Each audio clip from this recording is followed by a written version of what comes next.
cashing checks. College hoops beats pump breaking necks. GunzPicks in the air, we ain't playing nice. Best rolling, paper stacking straight ice. Double units fired, man, winners only. Player props hitting, no rolling lonely. Bankroll swole, just stacking that cheddar. Breaking ankles daily, no one do it better. Let's keep dancing, cannon shots fired. Cashing best clips, reloaded, never tired. Have ourselves a day, straight up ballin'. Every show lit, you know we all in. Hit the hardwood, buzzers buzz, call it lit. Numbers crunch, strategy so legit.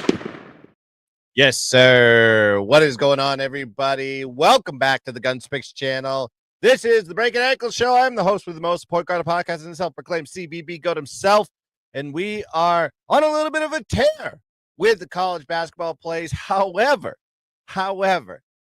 I'm only talking about Dub Club. I'm only talking about the VIP plays. By the way, free for a week if you guys want to join right now. Just go click the link on X. Yeah, the only two plays that have not hit today for me, and I think I dropped 9 plays if I remember correctly, are the free plays that I gave out on Monday night for Tuesday.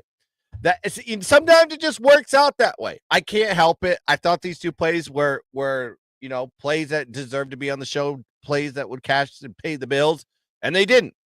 But the Dub Club plays have been absolutely exceptional. We were on an absolute tear, especially today.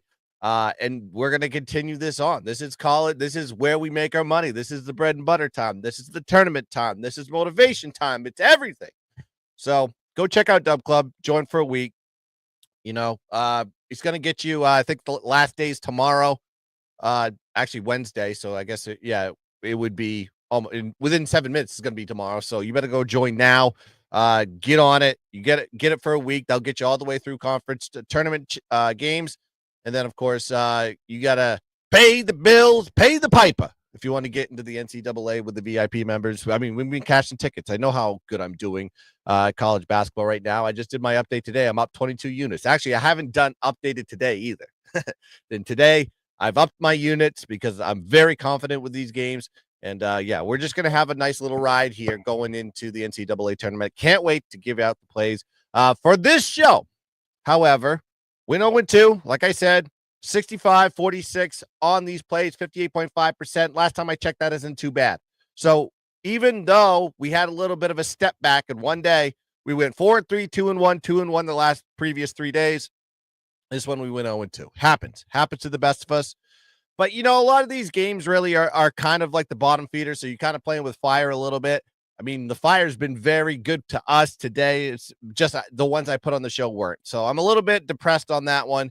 But, I mean, even JG in the chat says those 2-unit bombs, bang. We've been hitting those. I think we swept the 2-unit bangers, I'm pretty sure. Their money, those 2-unit bombs. Actually, no, I missed one. And that was one of the write-ups that I did for the show. All right. Wine time in the building. What's going on, my friend? How you doing? Listen, got 3 plays for you.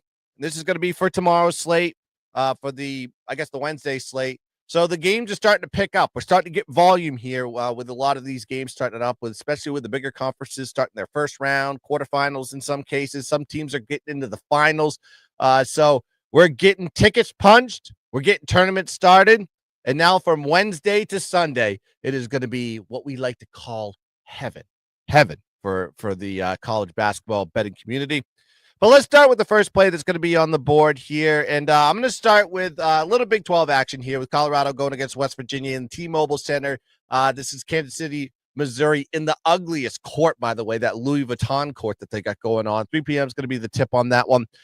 This game is going to come down to basically who's got the better defense, right? Statistically, it is West Virginia. They're 13th in defensive efficiency, 16th in opposing field goal percentage, 65th in creating turnovers, 61st in block shots, 54th in steals. On the Colorado side for the defense, 58th in defensive efficiency, 109th in opposing field goal percentage, 253rd in creating turnovers, not very good at creating turnovers, 95th in defensive rebounding. On the offensive side, you look at the numbers, they're relatively close together. You have a Colorado offense that's ranked 148th in offensive efficiency. You have a West Virginia offense that's ranked 128th in offensive efficiency.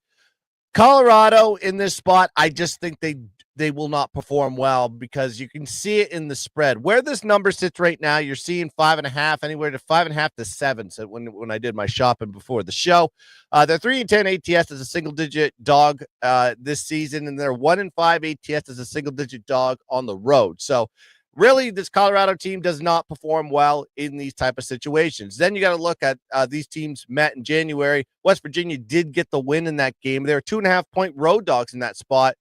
They did beat Colorado by 8 in that situation, but now you're seeing them as a 5.5, 6.5-point favorite in the next game on a neutral floor for that matter.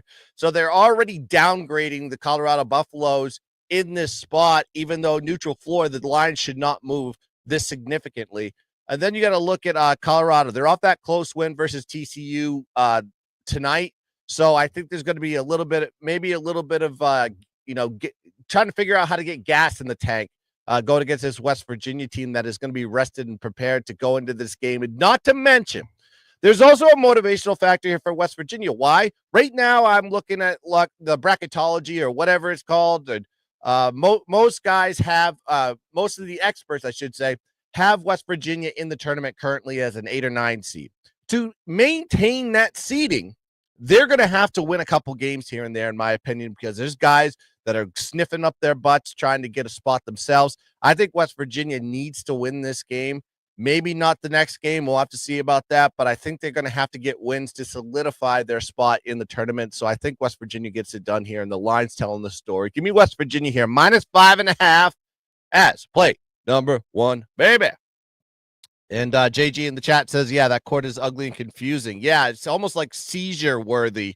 It's almost like looking at snow, like the old, like trying to watch Cinemax through snow back when, the early 90s. I don't know what I'm talking about there. You know what I'm talking about. You're trying to get Skinemax, but you don't want to pay, or your parents didn't want to pay for it. So you're looking at that. Sometimes I felt like I was watching that in that game. Very interesting selection there with the court. All right, next play on the board, we're going to go with what I like to call my dog of the night here for Wednesday. Let's go.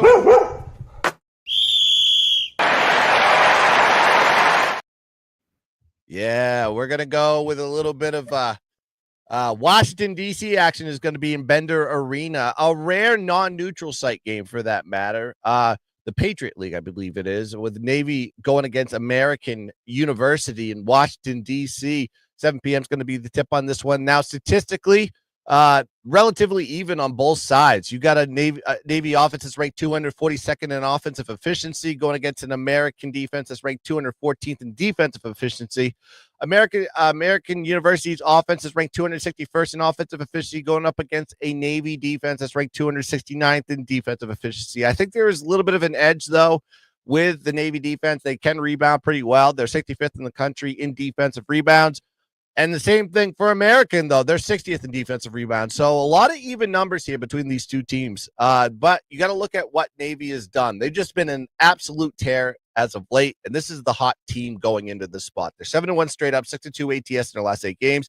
And then you got to look at Navy on the road. They actually play very well on the road. They're 8-2 ATS in the last 10 road games. Then you got to look at American, 2-4 ATS in the last 6 games, 2-5 ATS in the last 7 home games. And then you just got to look at the matchup history between these two teams because Navy has owned them, at least in the last 3 meetings.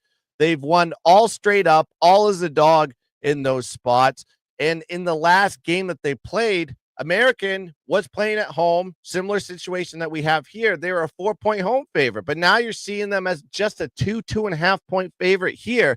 The line went down from the previous matchup, right? So that gives me a little bit of an indicator that we're not looking at an advantage here for American.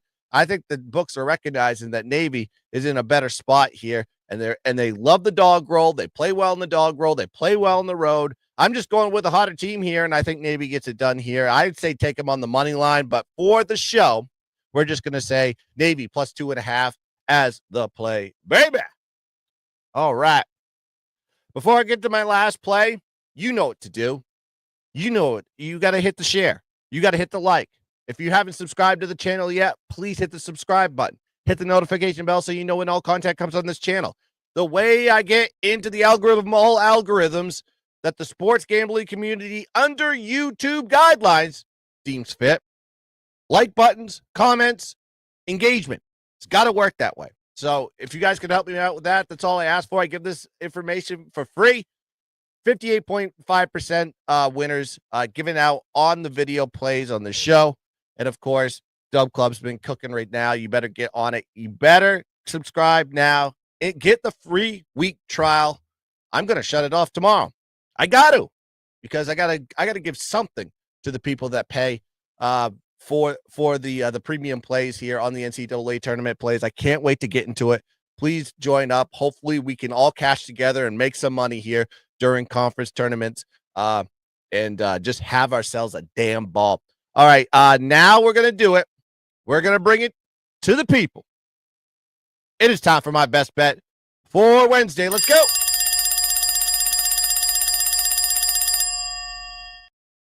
Yeah, we're going to the ACC. Notre Dame's going against UNC in this one in the Spectrum Center in Charlotte, North Carolina. 2:30 p.m. is the tip on this one on the East Coast. And then we got to look at the statistics here. UNC has the advantage. They're 19th in offensive efficiency, 51st in field goal percentage, 40th in two-point percentage, 117th from the charity stripe, going up against a Notre Dame defense that is ranked 118th in defensive efficiency, 196th in defending shots, 289th in defending two-point shots. So advantage on the offensive side goes to UNC. Then you got to look at the Notre Dame side. Offensively, they're 87th in offensive efficiency, 111th in field goal percentage, 187th in offensive rebounding, and 103rd from the charity stripe. But they're going against a UNC defense that is slightly better on this one because they're 72nd in defensive efficiency, 147th in defending shots, and they're 58th in defensive rebounds. So I think they can match up here pretty well against the Irish. Now you got to look at UNC. They've had a down season. I think a lot of people projected them to be higher, especially in the preseason, maybe even contend somewhere in the realm of the top 10 teams in the country. Didn't work out that way. Below expectations. However, this team has started to ramp up late in season. They've won 6 out of the last 7 games. They're 6-1 ATS in that span, and their only non-cover was against their rival in Duke Blue Devils. And they had Duke again on the ropes in the second half. They just couldn't finish the job. That's going to stick in their craw going into this game because the competition prior to that, they've actually played very well. So I think this team is starting to heat up at the right time. Then you got to look at Notre Dame. They've won 3 straight games, but look at who they beat. 2 of those games were at home. They were against West Coast teams in Cal and Stanford. Last time I checked, these teams are not very good. And, of course, they won against Pitt on the neutral floor today. But you saw what happened in that game. There was a controversial call there at the end, right at the buzzer. They called a foul and left 0.5 seconds on the clock. Notre Dame only had to make 1 free throw to get the W, and they did that. So little controversy there in that win. Then you got to look at the last time these two teams met. Very close game. UNC did pull out the victory in that one on the road, but they were 3.5-point favorites in that one, so they didn't even cover the spread. Now you're seeing the lineup here on a neutral floor at 8.5. That gives you an indication that the books are thinking that this UNC team is going to come out swinging. Then I just think on the motivational side, this UNC team, while sitting out of the tournament currently based on bracketology, as they say, this is a team that's going to try to play their life out here. They're going to play their hearts out, or at least they should. I think this UNC team, and it shows in their record, this is a team that's not losing, and just kind of falling into the NCAA tournament. This team is heating up at the right time, especially in conference play, and they're just playing a remedial team in Notre Dame that, quite frankly, hasn't got much to play for in this one. So I think the Tar Heels get it done, not only win the game, but they're going to cover this spread here on the neutral floor in Charlotte, North Carolina, their home state. Give me UNC minus 8.5 as my best bet. All right. Yeah. LVCC says it best. That's all it is. $60 a month. You guys are spending that on porn, probably. I'm just kidding. At least beer, booze, whatever. All right. Let's go. And I caught myself off. All right. Let's go break down. Here are the plays that are going to be for Wednesday to recap for everybody. West Virginia, minus 5.5. We're going to go with the dog of the day with Navy, plus 2.5. And, of course, the best bet is going to be UNC, minus 8.5. And those are the 3 plays that paid the bills. We got to make up for that 0-2 that we gave out on the show. But go check out the Dub Club. I think we're on the precipice of 7-2 today. And I think we swept the 2 unit bangers. So yeah, we're going to have ourselves an exceptional day. It's going to be a very good recap here tonight. Appreciate all you guys for the likes. Appreciate all you guys for the follows. Appreciate all the engagement that I get right here on the GunzPicks channel. You guys are the best. Let's have ourselves a damn Wednesday, shall we? We got plenty of work to do. We're going to continue this all the way through the weekend, and then we can talk about brackets, baby. All right, that's going to do it here for the Breakin show for Wednesday. Let's cash some tickets. Let's dominate the board. And as always, let's keep dancing, baby. Ba-bang! Daily, no one do it better. Let's keep dancing. Cannon shots fired. Cashing best clips reloaded, never tired. Have ourselves a day, straight up ballin'. Every show lit. You know we all in. Hit the hardwood, buzzers buzz, call it lit. Numbers crunch, strategy so legit. Breaking down plays.